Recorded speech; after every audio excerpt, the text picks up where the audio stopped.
That was my favorite era of booking for you guys because I was awesome. you and Gabe's producer at that point, and we would come on air on Tuesdays a little bit later than every other day of the week because they were playing the Raw replay on Tuesdays.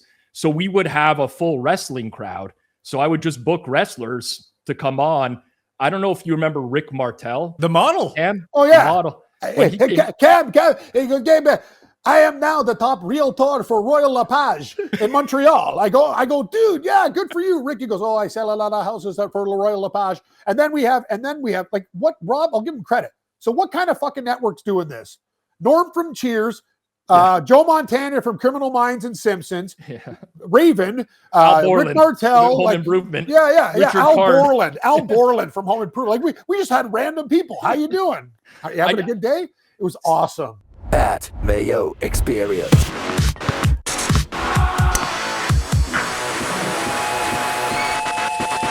Welcome to the Pat Mayo Experience, presented by Underdog. If you missed the AFC East best bets, shame on you. But sub to Mayo Media Network and just hit play on it after you do this. Or go to Apple or Spotify. Download the podcast. You can even watch it on video up there. Leave a rating while you're there, too. Today, the best bets for the NFC West. Cam Stewart, your team won the Super Bowl. They're in this division, but the Rams are going to come calling here this year, I think.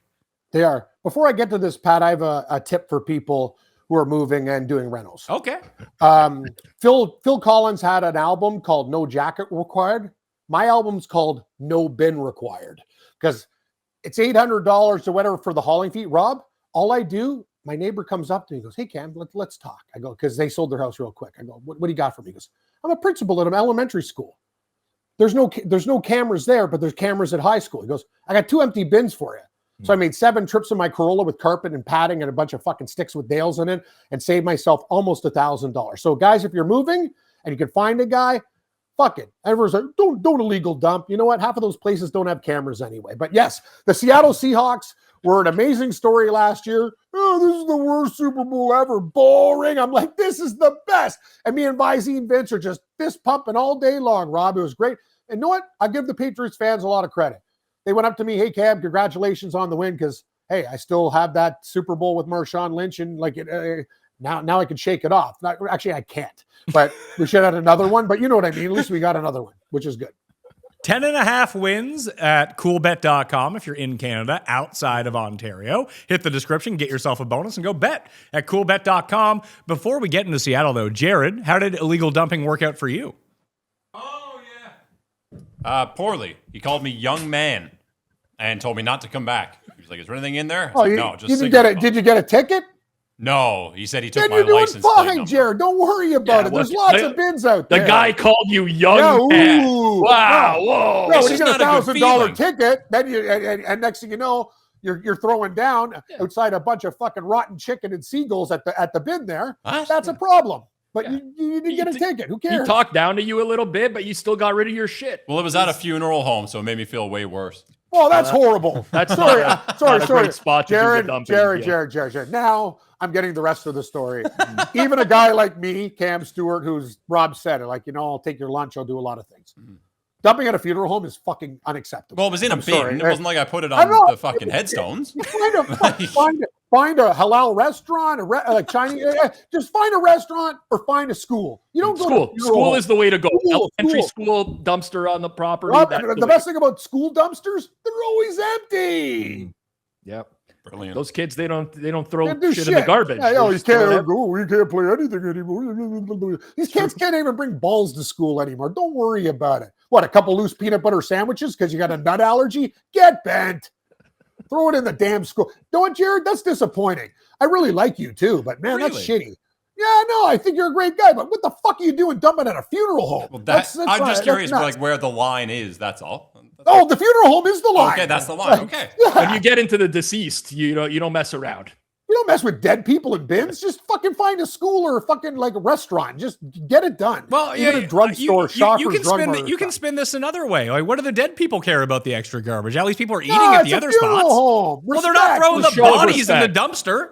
It's a show of respect. I'd have more respect if he dumped it in the Humber River than he did. I'm with Rob. Thank you, Rob, for agreeing with me. Dumping at a funeral home is just a shit move. Find another bin. There's a million of them out there. Come on, Jared, get better than that. Really just strong get better. takes on funeral homes. Oh, it's not even. No, it's just that was stupid what you did. You don't go to funeral homes, and they got cameras there too. Like, what the fuck are you doing? Think. Yeah, that's why you got dressed down as a young man or young boy, whatever he called you there. Yeah, I had a guy come up to me, an Rob, older, sophisticated person wouldn't make that mistake. These guys are dumping off. I look at these tubes. Like, what the fuck are these guys dumping? There's a hookah lounge there. The thing is, I'm like, yeah, I don't know. I was going to take a couple home and give them a shot, but I'm like, nah, they're in a box at a dumpster. Like, no, don't Cam. Even if you wash them with palm olive, that's just stupid. Like, just leave them be. That's dumb, right, Rob? I'm with you. Thank you. I'm with you. Seahawks have a 10.5 win total. They are, I believe, the third favorites here for the Super Bowl. Yep. Yeah. Rams, they're tied for second favorite with the Bills at 10-1 right now. The Rams are the overwhelming favorites. More on them in a second. But Cam, we got to show your team some respect coming off the Super Bowl win. They've lost a bunch of their secondary. Kenneth Walker is no more, and I believe he was the Super Bowl MVP. He was. Yeah, and Seattle really used him well too, because they had heavy doses of Charbonnet, and Walker was pretty healthy in the playoffs. But they did draft Price from Notre Dame, and the thing about it is, everyone was talking about Love, but Price is a really good running back too, right, Rob? He had a smaller sample size. He's not Kenneth Walker, but the problem with Seattle after winning the Super Bowl is they won a lot of crazy games. I think that number, I hate to say it, I think they'll probably win 10. Yeah. I think it's a little. It's a little, well. Yeah. Well, you just yeah, it's not. So Pat made great points. I mean, it's Kenneth Walker, Boye Mafe left, who's a very underrated player. Reek Woolen is a starting corner for them that left. They're not going to. Zach Charbonnet's his ACL is not intact right now, so it might be Jadarian Price that starts at running back for them. But it's Kenneth Walker was a very complete running back, so there's a downgrade there. But on top of that, they lose Clint Kubiak to the Raiders, who goes there for head coaching. And Brian Fleury's there. He's taking over. He has kind of the same type of system, Kyle Shanahan, wide zone type of system. So at least it won't be Darnold having to completely learn a new offense. But they lost a lot in the offseason that they didn't replenish. And I think they're still a good team. But ultimately in this division too, where you have the Rams, where you have the 49ers who played last year without Bosa and Fred Warner for most of the season, I think Seattle might end up finishing third in the division. Wow. Seattle plus 190, Cam, to win the division. It's not a good bet. No, I don't think so. And I'm a fan coming off that Super Bowl too. The Rams are probably the play. Well, the hardest part about this, Rob, is we've seen that offenses can be sticky year to year. If you're a good offense, you tend to continue to be a good offense unless something drastically changes personnel-wise. We have seen a lot of good defenses over the years be dominant, and the next year, they're merely good. If this defense is merely good and not dominant, I feel kind of the same way about the Texans in a weird way, that if that one thing can't be their cornerstone, what happens to the rest of their team? Even without Clint Kubiak, can they take as many shots? Is JSN going to break every receiving record again? Can they generate enough turnovers where hey, we don't really need to play out the clock here. We can take shots down the field whenever we want and get aggressive on offense. The whole complexion of this team changes if that defense is not as dominant as last year. I completely agree with you. And the thing is, when you looked at the defense last year, there were no holes, zero. When I look at Seattle this year, if I'm playing Seattle, you have Josh Jobe, who's going to be starting at one of your corner positions, who is an undrafted free agent out of Alabama. He's going to get attacked because nobody's going to throw at Witherspoon. And when Emenwari plays down in the slot, nobody's going to throw at him. It's going to be Jobe over and over. You look at your other edge rusher, Uchenna Nwosu, been around for a while now, but he's getting worse year after year. And they just don't have the same pass rush that they had a year ago either. So to me, Seattle will still have a very good defense. Don't get me wrong, but it's not the level last year where it's you can't do anything against these guys. Only devil's advocate, Rob, the move is Emenwari was hurt for a lot of the season. He's True. An absolute fucking star. Yep. For sure. What a steal. The guy's so good. It's reinvented the safety position. Everyone is trying to find the next Nick Emenwari now who can just play close to the line of scrimmage, could play in cover. He's very versatile. He's really good. This always blows up in people's faces, I find that like here's this very singular player with this specific set of skills. Hey, no one else has had this before. Let's go try to find this guy in the draft. And they just end up drafting the biggest losers of all time. We've seen this now for 8 years with drafting the next Josh Allen. Well, look at this project. We'll figure him out. It's a copycat league. Everyone sees one team have success with something, and everyone's like, well, you know what? They're doing something right. We got to go and model our team after this. And you're right, Pat. More often than not, it doesn't work out. But he is an amazing talent. Like the size and the speed. Yeah, Rob, he would have been probably, in my opinion, a top 8 to 12 pick, but he slipped to the second round because he had an injury at South Carolina. Exactly. That's it. And Seattle said, we think he's fine. And he did get hurt, but he's just one of these beasts, Pat. Like he does it all. Well, there's one thing to copying a scheme that ends up working, because you can fill personnel in that if the scheme actually works. If something hinges on an individual player, it becomes a little bit tougher. It's almost like when the Hawks drafted, Trae Young? It's like, wow, he's just Steph Curry. Just let him shoot from 40 feet. Yeah, it's true. I mean, but he's not. No, so it's a problem. Yeah. So now your son had max. We can develop our own Steph Curry. Yeah, I mean, unfortunately, no. He's just Jared. He hits dumpsters at funeral homes from 3 streets over. The Rams made a ton of offseason moves. We spoke about this on the AFC East show about Tommy DeVito being the backup quarterback for the Patriots. That if you have one of these stud quarterbacks, Rob, that, what does it really matter how good your backup is? They're not even going to tread water for you. You're just not going to be as good if you lose the key part of your offense. Some teams can do it. When it's the superstar quarterback, it becomes a lot tougher. And listen, Bledsoe to Brady is kind of an outlier situation in that regard. What the Rams have done here by drafting Simpson to back up Matt Stafford, whether it's a move for the future or not, we have seen teams get a ton of value over some of these quarterbacks that just have never played before. So why wouldn't just every team do this that has a superstar quarterback? Take the 4th round flyer guy and just make him the backup. Yeah, it's tough to say. Each team their own. And obviously every front office thinks in a completely different way. I was pretty surprised that the Rams ended up taking him at 11. What was it? 13, 11? Was it 11? I think it was 11. It was upper teens, right? Ty Simpson, and I think Miami picked 11. I could be wrong. Whatever, it doesn't matter. I have a different opinion of Ty Simpson. A lot of people that I've done shows with think, he's overrated. I think Ty Simpson is a very, very talented guy, and I think if he figures out a couple of things, he's going to be a very good quarterback. So he has athleticism. He's just one of those guys and he's a grinder. Rob, how many times has he got pressure and he ran 23 yards for a first down and stuff? He's got that element of I'm a gamer. I don't know what Ty Simpson is going to be. And they are planning for the next window, obviously, of when Stafford is gone.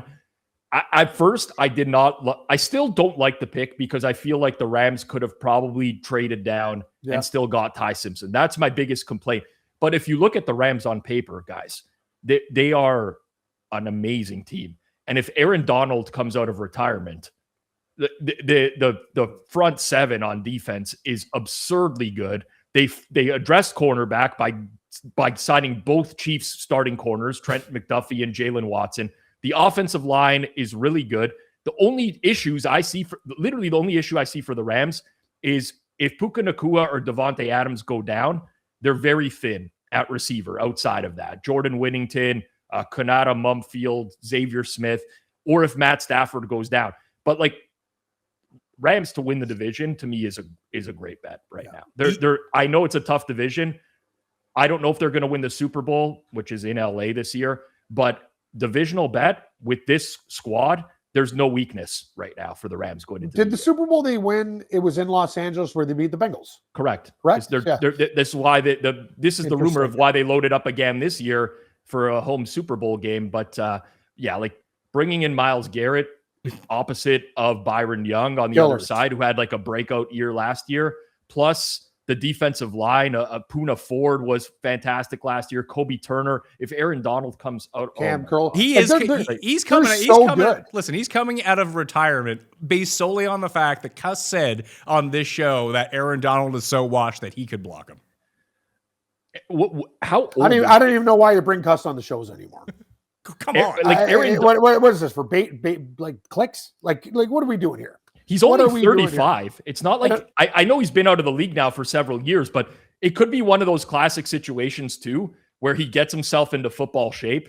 Like as the season is going on. I don't think I don't think he got himself out of football shape. Dude shows himself working. He's basically just posting Instagram videos of him getting like as strong as possible. It's true. Just save him. Like, he was also the best defensive lineman like I've ever seen in my entire. He would get doubled and move guys out of the way. So I hate to be the guy who just like, everyone likes the Rams because they're really good. They're just really good. Mike LaFleur is no longer the coordinator. He went to Arizona to become the head coach, and they brought in Cliff Kingsbury to be on the staff. He's not the OC, but he is on the staff. That's something. I'll tell you this: it's a Sean McVay run team. Sean McVay is basically running the offense there as well. He's the best. He's, in my opinion, the best offensive play caller or like coordinator in the history of football. In just the way that he schemes people open, arguably. So it really doesn't matter. Because when you have McVay as your head coach, your offense is going to be good. It just doesn't really matter. Like, your offense is going to be good with him, period. Cam, did you like the Myles Garrett trade? I liked it for both teams. I thought it was a really smart move. I agree. That's the whole thing. Like, you're going to you got to get players back and you got to build, right? But the thing about Myles Garrett too, think about this. He's playing for the Cleveland Browns. Now you're playing for the Rams. Like, you know what I mean? It's just one of those situations. Like, I look at the Rams defense and go, good. Like, and they're deep too. That one draft year they had, like, I was just looking at their draft. I'm like, oh my God, how the hell did they get all these good players? They did a fantastic job. So here's the deal. Seattle too, after winning a Super Bowl, it's going to be tougher. And I hate to say it, Sam Darnold's not the most mobile guy. That's dangerous against some of these guys that the Rams have too. Like, they got these guys to basically try to fuck up Seattle and beat down their offensive line and kill Sam Darnold. And they could with the guys that they have. I mentioned 5.5 to 1 to win the Super Bowl, Cam. 11.5 is the win total. Can you take a guess at their division odds? Their division odds? It's minus, right? You got to make a guess. Minus 120. Even money. We're close. Very close. So plus 100, minus 120. Yeah, that's pretty good, Rob. What do you think? Plus 100 is fine? The way I think about it is this: plus 100, you need to win 50% of the time to break even. Are the Rams going to win this division 50% of the time? Yes. I'm going to say yes, they are. I do think so. I think the scenarios where they don't win the division involve an injury to Stafford or Puka Nacua. Outside of that, Puka's at a rehab. That's good. That's true. And listen, hey, Puka's he's a little bit crazy. There could be some off the field stuff. You never know what can come out, but it's just a really complete football team with a solid head coach. I don't know if they're going to win the Super Bowl. Playoffs is a completely different animal. When it's one and done, you could lose any game. But I look at how they lost to Seattle in the playoffs last year. Darnold had a big game. They threw on them. That they really addressed corner this offseason. It's and look at the other game Seattle won, Rob. It was like the ball's sitting there and Charbonnet picks it up in the end zone for the save. Like that, a lot of good things happened for Seattle to get where they were, and they're not as good as they were last year. I'm a realist. Like, that's what it is. And the Rams are just like, here we go. Well, that's also a part of winning. That's part of winning the Super Bowl as well, is that you need the 3 or 4 breaks to just go your way. It happens there's no Super Bowl team that can look back and be like, man, everything went against us. Very true. Very true. And usually it went against Seattle, but this year they got some really good luck, and they took care of business. That's the bottom line. So if you mentioned that if Nacua kind of goes off the deep end, Stafford injury, what are the other paths to the Rams not only not winning the division but being kind of mediocre? I would say health is the whole bet. O-line is thin as well. If you look at their backup offensive linemen, they're not great. They have a great starting O-line, but not a lot of depth. So I think that's what happens when you assemble this type of roster where you go all in. You have a great starting lineup, but depth is a concern for this team. So if they were to have some sort of season where it was like Arizona last year, I'm trying to think of some other teams that had major injuries across the board, then yeah, it can go south. But that could happen for any team in the league. 49ers, they had a lot of injuries. The 49ers, did they finish 12-5 last year? I can't remember, but like 12-5 without 2 of your best defensive players. And Shanahan's coach of the year, in my opinion. McDonald did a great job, but for what he did with the injuries that they had, Rob, he deserves more respect. Oh, totally agree with you. But that could be a thing too, where you just get like a really great year from San Fran, and they finished 12-5. So that's possible as well. Let's talk about the 49ers and their prospects for the year. Do you worry that they have not moved their practice facility away from the death station or whatever that thing is? Honestly, kind of. I can't say that I feel like it's nothing anymore. It's really weird. It could be something, might be nothing. But I feel like if you're that organization, you should just move the practice facility regardless. Like, I don't understand. People are getting hurt every year. This team's like the most injured team year in and year out. Something's got to be going on. They need to go and hire whoever the trainer was for the Phoenix Suns when they had Grant Hill and Steve Nash and those guys, because those guys were hurt everywhere. They go to Phoenix and all of a sudden they can be healthy again. That's the thing. It's not just, you talk about this and that. Like, you need a good trainer. And all the time I'm looking at the 49ers going, what the hell's going on here? Like, you know what I mean? The key injuries, it's bad luck. But you know what I mean, Rob? Who's the hockey team? Like, you know what I mean? It's like always there's a million good players hurt. Like, after a while you go like, what's this guy doing here? 10.5 is their win total. It is juiced to the under of 10.5, minus 130 for the under, plus 110 for the over. Now that the odds are situated that way, I don't know if I like the stand as much just based on value, Rob. But if you wanted to bet the don't pass line on a team that could just completely crap out, the 49ers feel like it just because of age. I agree with you. So like, I like the 49ers. I typically do every year because I like the coach. And I know he's had a history of not having success in the playoffs. But I think, again, he's a very good offensive game planner. And you look at last year where they had all these injuries on defense. Robert Saleh was not even like, I'm not here discrediting him, but he was basically a defensive coordinator that said, we're never going to blitz anymore. We're just going to drop into coverage and we're going to hope some things go our way because we don't have the personnel right now to compete. They only registered 20 sacks last year, least in the league, and they finished 12-5. I think there's a big upside case for the 49ers where you bet them Super Bowl or you bet them to win the NFC. Enough of the Mickey Mouse, like they're going to go over their win total, small division prices. If you're going to bet the 49ers, in my opinion, you look for the fat tail scenarios where they run deep in the playoffs, which I think they totally can do if they remain healthy. So look that's how many young guys they had in the secondary. These guys were learning on the job because everybody else was hurt, and then they just got better and better. Now you have another year. Like, that's kind of a scary thing. Like, I would expect the defense to be good, but you bring in like Mike Evans, McCaffrey, who knows what's going on with him. Brandon Ayuk is not going to be back. I guess you get rid of Juwan Jennings, so you do shed some age in that factor, and Brock Purdy's still young, and it's still a very good offensive line, which is very helpful to what they want to scheme. And you mentioned McVay earlier, Rob. Kyle Shanahan is there as well. As Pizzola was dealing with a bullet in his ass. Now he's going to be healthier. Yeah, right? listen, that was 2 years ago. Last year was just a knee problem for him. George Kittle. I think it was in his chest as well. I don't think he got. I think it was Brian Robinson, who's also on. Brian Robinson's also on the team, or at least he was on the team. Yeah, but like George Kittle is coming back from an Achilles tear and is expected to be ready for Week 1. Like, there's a lot of old guy injury type. Like, it's not like Mike Evans was the healthiest guy last year. Yeah. Brian Robinson did end up going to Atlanta because now they have Bijan. That's right. Brian. Yeah, they got both B. Robinsons. But no, listen, this is my point with San Fran, right? San Fran has an aging roster for sure. A lot of their top end talent are older players that have logged a lot of miles. And are they going to get through a full season healthy? I don't know. That's why I don't want to mess around with any sort of win total, or I would rather just take the ceiling outcome for them. But listen, Mike Evans, Ricky Pearsall, Christian Kirk is a good wide receiving core. George Kittle looks like he's going to be back and ready for Week 1. At least he's not going to miss a large majority of the season after the injury last year. Tongue did a pretty good job too. Yeah. I mean, he did a good job as in he like caught 2 first touchdowns for us. Not that he was actually good. We're bettors, Pat. We like money, right? Like, I like that tight end first touchdown. That's my thing.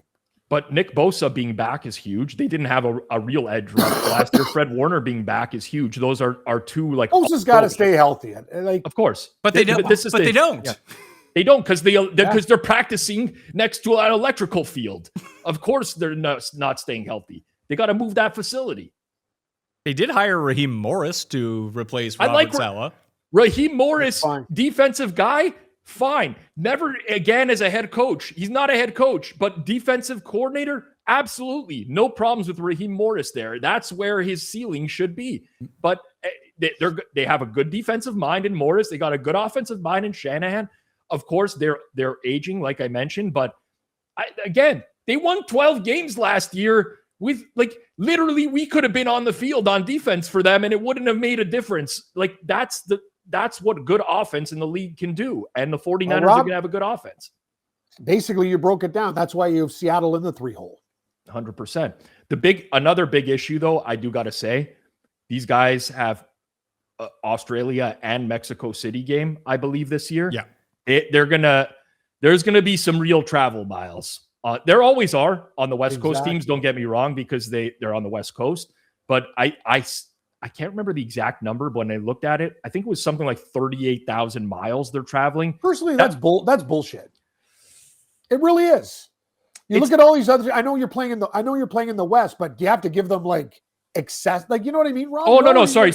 You're saying it's bullshit from a scheduling perspective. Yes. I thought you were saying it's bullshit. Like the miles don't mean anything. No, the miles mean. Yes, they mean miles mean a lot when you're traveling all the time. The thing is, why are you busting up these guys? I'm a Seahawks fan, but I got buddies who are 49er fans. It's ridiculous. Mm-hmm. Look how many miles these guys log. It's not right. It's true. It's a disadvantage for the West teams every year. Yeah. Correct. Michael Williams returning from his torn ACL as well for their defensive line. So good news there. Yep. He was, I think they drafted him 10th or 11th the year prior as well. Lots of upside. Was really good with Georgia. Very good. And was the guy who had to fill in for Bosa last year until then he went out too. Yeah, they just lost all their defensive linemen at one point. They could. Yeah, I don't blame Saleh last year. He just said, we're going to rush 4. There's no sense in blitzing. We can't even get home when we blitz. We could send 5-6 guys. They're not good enough to get home. We might as well just drop everyone in coverage. At least this year they can play some semblance of a defense. Would you say that they have the widest range of outcomes of any team? I think the age, the miles, I don't want to say it's a wide range of outcomes because I actually think the floor is high for the 49ers because of Shanahan. I think I don't see scenarios where the 49ers win 6 or 7 games. Unless Purdy any starting quarterback goes down. And of course that can happen. Although, you know what? Mac Jones is a capable backup. I got to be honest with you. I don't like Mac Jones' kick to the nuts routine, but he's actually pretty good as a backup. I'm with Pizzola. That guy showed up. Everywhere he's been as a backup, he just gets in there and he gets things done. Let's just say this for Cam's backup club. He's one of the better backups. I would agree. Totally. If you had to power rank, is Mac Jones number 1 best backup, Cam? There's a lot of guys in the league. Mariota's a really good backup. I think Mac Jones is better than Mariota. Okay. I'm just throwing out guys that I think could be in the conversation for a really good backup. Jameis is a good backup. Well, yes. Is Jameis going to leave? Is Jameis going to leave his job as backup quarterback to be full-time soccer analyst? He's been great. Guy knows what he's doing. 100%. Get that guy on TV. Just pay him whatever. He's awesome. Yeah. He's just a good personality. How do you not like him? You know what I'm saying? He's got a lot of energy. Good guy overall. I'm struggling to find a backup that's better than Mac Jones. Tua? In all honesty. Yeah. Well, what about the Falcons Penix? if you have Penix and yeah. Trying to think. Snoop Huntley's a good backup. Pro Bowler Snoop Huntley. Whoever Arizona's backup is going to be is the best. Gardner Either Minshew. Brissett or Minshew. Yeah. That's the best backup in the league right there. It's because they have 2 fringe starters. Exactly. Yeah. Fernando Mendoza is technically the backup to Kirk Cousins at the moment. Well, Kirk, when will be a great backup as well at this point in his career. Really good backup. My realtor is friends with a guy that's he's like, you want Mendoza on your show? I go, we don't really do any interviews anymore, but he's a really cool guy. I don't know how the hell my realtor knows. Guy's like, Mendoza, the rate. I'm like, okay, bring him on. The kid's awesome. Let's us 3 interview Mendoza right here. Hey, Pat, he can be the Michael Kim. When you have golfers on and stuff like that, let's make Mendoza the guy. He seems like a nice kid. You got to do a 1-month build-up to Cust interviewing Mendoza. That would be pretty good. Good call. I've been trying to get these Canadian golfers like Yellow Marju. I had this shit for 4 months, and I'm like, oh, great. He's in a commercial now. Thanks. I got no fucking money. I got no team. I got no cameraman. I should have just gone down the street in Mississauga and interviewed his father, got him there, and did it in the backyard. Yeah. But anyway, I digress. I think you could schedule an interview with Fernando Mendoza pretty easily. Just ask your question, type it into Chat GPT, and say what it says back to you. That's basically his interview. I know. He is very clear. He's like an AI bot. It does feel that way. He does like chicken nuggets with shapes. I like Mendoza though. I like him too. I think he's very likable. He seems like that's who he is. He seems like a nice guy. It's not like he's bullshit. He knows who he is. I'll tell you, that guy would never go dump shit at a funeral home. Yeah, but would he? That's a Jared Andrews move. Yeah, would he? But would he stage a kidnapping to get his memorabilia back? That's God no. I don't think so. No, but you don't know though. That's on the table. We never know, but I don't think there's going to be a Mendoza scandal in his career. We should do like, death pools are horrible and shit, but I think we should do like a list of next NFL athlete arrested. Scandal pool. Like that. Yeah, scandal pool. Scandal pool. I wouldn't have put Vrabel on my scandal pool. So I ran the death pool for 1 year. This was in, I want to say 2009. And the amount, I tried to keep it like close to the vest of people that I know that would want to participate in it. And then it got out to a few other people who basically called me like the worst person alive and all this stuff. And then like 4 hours later, be like, but here's who I'm going to take in the death pool. That's what they do. Huh? They call you a piece of shit. Yeah. And they're like the first and they're like, here's my $20 and here are my picks. So I tell the truth. Like I do, I dump waste at different facilities, but it doesn't make me a bad person. Do you want to pay for a bed? So you had to pick 10 people and you had to rank them in the death pool. And this has been horrible had it have happened, but the guy would have won the death pool. The most interesting pick in the entire thing, Rob, John and Kate +8. John and Kate +8. What, the Gosselins? Yeah. Wow. They picked all 10 of them. That's wow. Fun. They were like plane crash, something worse, something like that. Husband snaps. Yeah. Jesus Christ, these people are morbid. The whole family in one move? It's a death pool, Cam. The entire thing is pretty morbid. 10 people. But then, like, what's your reaction if you well, this is why we only did it the 1 year. It was like it's like the O'Doyle rules, the O'Doyle family going off a bus off the cliff. Like, what are you rooting for at that point? There's things that I want to say on the show, but if I say them, I'm going to be literally clip myself. Or like the Taylor Swift stuff. So I'm just going to keep my mouth shut. But you guys know who I'm thinking about. Well, we had one person who got disqualified because no one really vetted the picks or anything like that. He picked like the oldest person in New York. I was like, that doesn't really count here, man. Yeah. Well, like Giuliani? No, it was like it was 25 years, 15 years ago when we did this. But the first, like the number one most common person on that list, because my strategy was just wrestlers. Like if a wrestler from the 80s is still alive, just load up on them. But Vince McMahon was like the number one pick for so many people. Dude is still fucking kicking.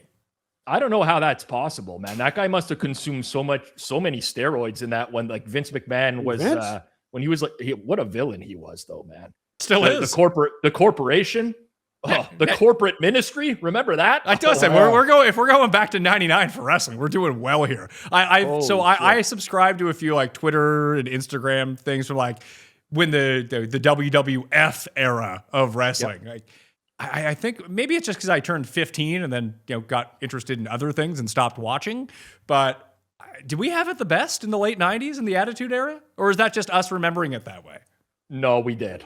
We really did. We did. Like I feel like the old man now. Like I still watch some wrestling pay-per-views, but I'm like, all my buddies have kids. Their kids are growing up on modern day wrestling. I'm like the old guy there that's like, man, this is nothing compared to when, Shawn Michaels and Razor Ramon had the Intercontinental ladder match, and they're looking at me like, I'll tell you the problem. Yeah. No foreign objects, no blood, no cool managers, no hot chick. Like, there's chicks, but like chick man, like things. You can't do that nowadays. You can't do like the Jerry Lawler, getting puppies. Puppies. Yeah, I know. It's like, this is horrible. Like, you know what I mean? So, yeah, you're right, Rob. You can't. So it's it was the best era because they can never replicate that. They can't do the stuff that they used to do. Remember Morency's interview, like Raven? Like that was one. I'll give him credit. That was a beautiful interview. The guy's coming out with the Star of David, like getting crucified. Like you do that shit now, you're in jail. Let alone getting your like getting things canceled. That was my favorite era of booking for you guys because I was awesome. you and Gabe's producer at that point, and we would come on air on Tuesdays a little bit later than every other day of the week because they were playing the Raw replay on Tuesdays. So we would have a full wrestling crowd. So I would just book wrestlers to come on. I don't know if you remember Rick Martel, the model. Cam? Oh yeah, the model. Cam, Gabe, I am now the top realtor for Royal LePage in Montreal. I go, dude, yeah, good for you. Rick, he goes, I sell a lot of houses for Royal LePage. And then we have like what, Rob, I'll give him credit. So what kind of fucking network's doing this? Norm from Cheers, Joe Montana from Criminal Minds and Simpsons, Raven, Rick Martel, Home Improvement. Al Borland from Home Improvement. Like we just had random people. How you doing? Are you having a good day? It was awesome. Sometimes Rob, that was the best. Yeah, no network does that shit. Like we think it was awesome. I wish there was more of a monoculture now because I could just turn my show into that. Well, Pat, I'm in. This would be Cuss. You and Cuss can be my co-host. We'll get Richard Karn on every week. No, seriously, get Pizzola in there too. He's good at it. I'm telling you, get the most random, crazy people that you see from some show, and they'll actually turn out to be great. Remember, Rob? I go, hey, Homer, where are the pretzel monies? And he goes, Cam, a lot of people have done an imitation of me, but that one was bang on. Like, you know what I mean? Like, I didn't even do a good one there, but I remember I thought about it. I'm like, I'm going to bring my A game. And he was like, Joe Montana was amazing. Like, and we're having these guys on and they're better than like any other, because the thing about athletes, what can they tell you? Well, this has been a big thing for ages because like my agent and even like Underdog will come to me, DraftKings before that. It's like, oh, we got whoever. Like Stefan Diggs wants to come on the show. It's like, yeah, that could be great and everything, but that's going to be a horrible show. Yeah, I will pick your spots. We tried to get, or at least I tried to get celebrities that were also sports fans that could talk about, my white whale, which I never was able to get, but I tried for a long time, was Eddie Vedder. I really wanted to get Eddie Vedder, and I had to contact I had two white whales. It was Eddie Vedder and Phillip Rivers. Phillip Rivers would never come on. Jeff said he would make. I know. I remember, but Jeff was like, "I'll make $1,000 donation to the Rivers of Hope Foundation live on air," and Rivers still wouldn't come on. We just couldn't get him. But it just was not. It was nice to hear. Like Cam's right, man. When you're booking an athlete, sometimes you just get. We had some really rough interviews with athletes. Well, also, we had great ones too. But the problem is it's hit and miss. Like Antonio Brown, when he got drafted at Central Michigan, was a great interview, right? Big time. Colin Kaepernick was pretty good. Some other guys sucked. Yeah. So that's the whole thing. When you get an athlete, it's like it's literally throwing a dart. It could be good or it could be horrible. But all those old actors or guys like B-list actors, they're the best. I remember three. I'm sorry for the reminiscing now. It's all coming back to me. The three worst interviews I can ever remember with Cam are very clear in my head. One of them was Navarro Bowman. Yep. When he was getting drafted, he basically gave one-word answers to everything. Tough. I couldn't speak. It was tough. There was an NHL player named Tyler Kennedy that played for the Pittsburgh Penguins. That was terrible as well. But I'll never forget, we used to have bands in studio. Oh yeah.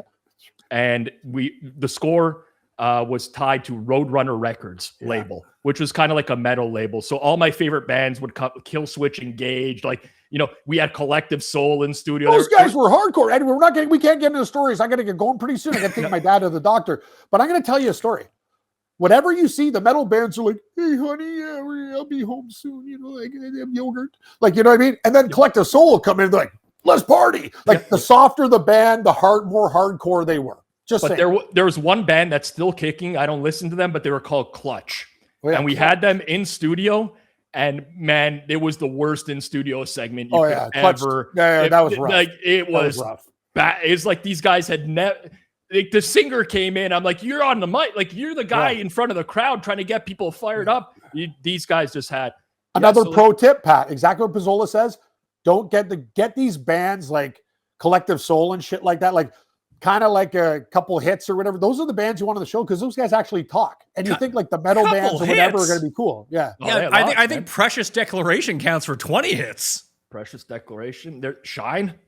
Anyway, they were really nice to us. Well, really nice. You know who's not going to be nice to you if you bet the over? The Arizona Cardinals. 4.5 wins. I suck. 4.5 wins. Jacoby Brissett, maybe, is their starting quarterback. This we do not know. It could be Gardner Minshew. Could be Carson Beck. You know, they draft a running back really highly. They also signed Tyler Algier for reasons that remain unknown. Mike LaFleur is their head coach. Looks low, though. 4.5. The Jets won 3 games last year. And I mentioned before, like, yes, I mean, obviously Kyler has gone now too. The skill position guys for this team, Cam, are still really good. I just don't know how they do anything. I agree. Well, to Rob's point, you want to talk after the 49ers? The Arizona Cardinals were ravaged with injuries. Like, it was disgusting. They had guys coming in there, like, you know, off the practice squad and stuff. Like, they're not a good team, but when you look at a number that low, it's like, and if you think the Seahawks are going to regress, like, the Cardinals can win. How many games, Rob? 5? They can. If the Arizona didn't go into like teardown mode in the offseason, fire again, and, you know, get rid of Kyler, I would have really liked them this year to bounce back. I'll give you 2 reasons or 2 words as to why I don't like them to bounce back. Their offensive coordinator is Nathaniel Hackett. Uh-oh. Nate the Great. How does this guy keep getting spots in the NFL? Every offense he goes to gets worse every time. I just don't get sports. It's an old boys club. I don't care if friends or whatever. Look at results. Like Nate Hackett, like, really? Like, you can't find any other guy in the college football realm or any other person that actually had some success. Like, what are you doing? Plus like, two on paper. Jeremiah Love, Marvin Harrison, Michael Wilson, Kendrick Bourne, Trey McBride. They have this. They have a good left tackle in Paris Johnson. Like, they have the guys on paper, but it's Nathaniel Hackett is going to be the OC. It's like, what are you going to get out of that offense? They're like, he makes every team worse. Cam, you like the Dolphins at plus 375 to have the worst record. Worth noting, the Cardinals plus 275, the favorites to have the worst record in football. I'd rather have the Dolphins' worst record. I think so too. Like, the Dolphins have less talent. Yeah, but they also get to play the Jets twice. Jets will beat them. Probably, but that is a much weaker opponent than anything that the Cardinals get twice. It is true. It is true. It is. I got to tell you, though, Jeremiah Love in the offensive rookie of the year is way overvalued. I agree with that. It's going to be like a Ashton Genty type of situation, is it not? Yeah. Whereas, like, the O-line isn't there. I don't know how you don't. Yes and no in terms of it not being there. The Cardinals' offensive line is markedly better than what the Raiders were running out last year. And they're not coached by Pete Carroll's son. So that's helpful too. The left side of the O-line is good. Paris Johnson, Isaac Samalu, those are good.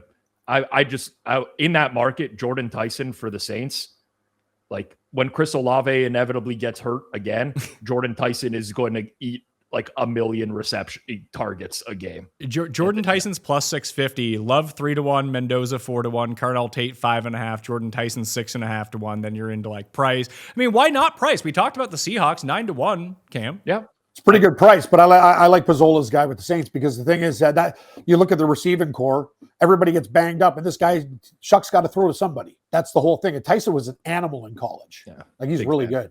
Yep. All right, that'll do it for us on the Pat Mayo Experience. If you missed the NFC East, shame, but you can rectify that by going to Mayo Media Network, subbing and watching that video and podcast right now. We'll be back in the team preview series, likely next Thursday, to keep it all rolling. All right, for Cam Stewart, Rob Pizzola, I'm Pat Mayo, and I will see you next time. Pat Mayo Experience! Experience!